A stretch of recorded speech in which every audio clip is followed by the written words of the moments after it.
UK government has decided to drop parts of legislation that could have seen the UK break international law after reaching an agreement in principle, quote unquote, on Brexit divorce issues. Cabinet Office Minister Michael Gove said he was delighted to have reached an agreement, including on post-Brexit arrangements for the Irish border. As a result, the government said it would withdraw the most controversial parts of its internal market bill. The proposed legislation had seen the EU threaten legal action against the UK as part of a bitter row, which was causing delays in the much-needed Brexit negotiations. Allie Renison, UK Institute of Directors, head of EU and trade policy, has been closely following the latest developments. Allie, good afternoon to you. With this latest development on parts of the internal markets bill being dropped, should we take it as a sign that progress is being made and we can finally get a deal? I think it's certainly, and good afternoon to you all, amigos. I think it's certainly a sign that progress is here. It's important to remember that this is separate to the actual trade negotiations going on between the UK and the EU. This was basically a bridging arrangement that the UK and the EU agreed last year as part of the divorce deal with the EU to sort of have a contingency plan in place for the Irish border. And that basically moves any sort of potential for checks or controls out of the land border off to the sea. But that obviously was contentious because that's an internal border between parts of the United Kingdom. So in summary, I think it's certainly progress. But the big question is what does it mean for the actual wider trade negotiations? Because we don't know the details of the progress, but we know that basically there's progress there. So the devil remains, I think, in the detail.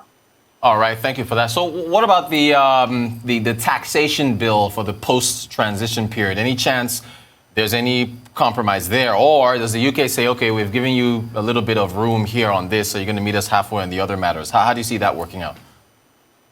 Well, interestingly, actually, we've had buried, I think, in the statement between the UK and the EU, which is that they've had this. The reason that they are dropping those clauses in the internal market bill relating to Northern Ireland is there was an announcement today of progress between the UK and the EU on that part of the deal. But again, it's not the FTA, that's the sort of special Irish border protocol. Having said that, we're also been told by government that the contentious provisions it was going to introduce into the Cross-Border Finance Act that you mentioned, that's sort of similar to those kind of potential law-breaking, supposedly safeguard clauses in the internal market bill, are not going to be introduced now either. So really, I think it's clear this was a negotiating tactic, but in the main, it means that progress, we've moved away from one of the more contentious parts of the deal.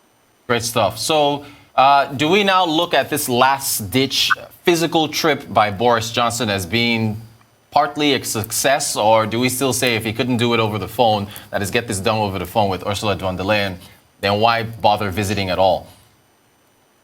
I think what we're going to see actually is the Prime Minister might actually still go to Brussels, not certainly at the moment in time that we were thinking. I think it would be quite interesting to see if that phone call really would be able to seal a deal with the negotiations. Now, we are still in a pandemic setting. No one is traveling for no unnecessary reason. But I think that you would still have maybe an announcement of an agreement in principle and then perhaps a signing ceremony where both sides actually get together. But we're still not out of the woods yet. We think this is a good step on the way. We're seeing that basically progress is happening between negotiators on the Irish side of the deal, and now we need to see that on the wider side of the deal. Okay, great. So in that case, I mean, if we're not out of the woods yet, then I guess we can't rule out a no deal still happening. Is that, if it was to happen, is it still going to be catastrophic or, manageable, especially considering that COVID-19 is still something that the UK, EU are both dealing with? Yeah, I mean, I think that what we're going to see actually is that if we don't have a deal between the UK and the EU in a wider sense, what we're going to see actually is, number one, huge potential tariffs between the UK and the EU. And that actually can really sort of mess up businesses' ability to plan for the rest of the year, never mind next year, cash flow management, etc. So I think, really, if things collapse into the wider deal, and hopefully they don't because we've had progress on the Northern Ireland part of the negotiations, that could really create chaos at the border come January 1st. And I think the important point is that while a deal is still of paramount importance to business, this isn't like last year where the option was between basically going into a status quo transition period or having no deal. There's going to be big change coming at the end of the transition period. And so the sooner we have progress towards a deal announced, the better for business to be able to adapt and be ready for it. The disruption of some kind is coming at the end of the year, but a deal will help minimize that.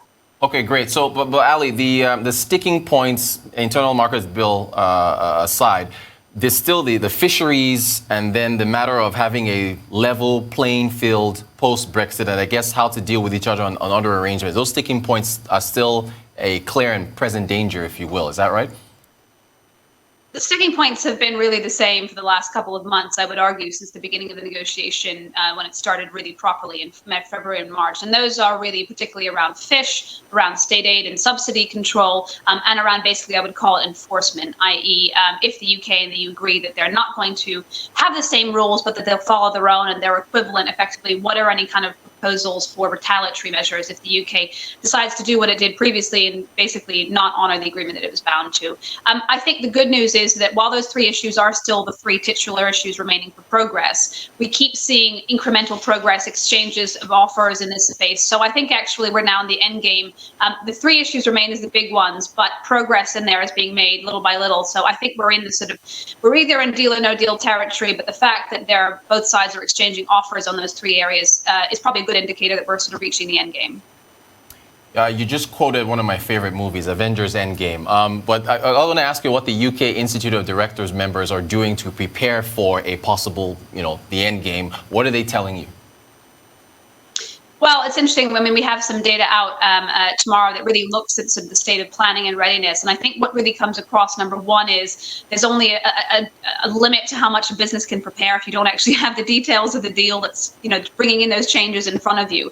What we're seeing is business trying to sort of doing some stockpiling while they can, setting aside some cash reserves. But really, it's a very difficult job without having that detail of the deal in front of you.